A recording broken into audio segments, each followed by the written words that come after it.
We're here with Ryan Blaney, driver of the number 21 car for Wood Brothers Racing. This is your first full-time year in the Cup Series.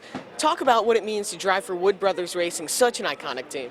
It is. It's been a lot of fun to get back full-time racing with them. And last year we did part season, and it's nice to finally be at the racetrack every single weekend. And repetition is so big in this sport, and really any sport. And so anytime we can be at the racetrack every week and just get a little constant run going, that's really big. But it's been a lot of fun so far this year, and I think this is just going to be a really fun year.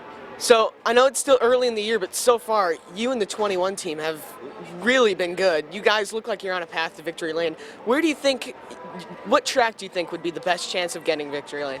Yeah, it has been a fairly strong start to the season. That's just a product of really good race cars, and with this new rules package, this Wood Brothers team has done a great job in preparing for it in the off season and coming out of the gate really strong. So, I think we have good cars every weekend. So I wouldn't say there's any particular track that I think we'll really excel at.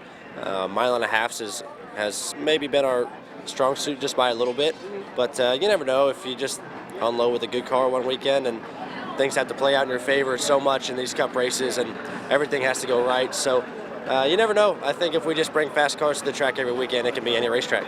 You mentioned the rules package. How much of a difference is the rule package from last year to this year? It's tons of difference. We have a lot less downforce, a lot less drag. So these cars are way faster down the straightaways, especially at mile and a half racetracks, but we have to go slower in the corner. And also the tire is a lot softer, so it falls off more. So you'll see a lot closer racing this year. So I think NASCAR did a really good job of implementing these cars and progressing to where it's more enjoyable for the drivers and the fans. Now, off the track, I hear you're a pretty big heavy metal guy, so who's your favorite band? I grew up listening to like Slipknot and Avenged Sevenfold and Korn, and those were really like the first heavy metal bands that I listened to. And now I still listen to those bands a lot. I'm a big Mice and Men guy now, and Miss May I know a couple guys in there, and Asking Alexandria, and they're all good guys. Actually, big race fans. I've had them out to a couple races, so it's a world I like to see. It's a lot different world than what we are in, and anytime I can go to a show and kind of see behind the stage, it's really neat the work and preparation that goes into that, just like NASCAR. So I think we've all seen the video on Twitter with you singing and Bubba on the drums. What gave you the idea to do that video? I think it was just a group deal. We were just messing around one day, and he's got a drum set and a little thing at his house, and we were messing around in the off season, and not a lot goes on in the off season for us. We can't really test anymore. If we do, it's once or twice in the off season, and we have to find things to do. So we were just messing around one day, and we were like, well, that sounded kind of not awful, so we just recorded it, and it actually got a lot of positive hits. It was pretty neat. So we might do another one here pretty soon. You never know. Oh, well, that would be fantastic to see. Your singing was pretty good, and Tony Stewart's retiring this year. Jeff Gordon retired last year. A lot of people are thinking about retirement. Do you ever think once you retire you'll become a singer for heavy metal?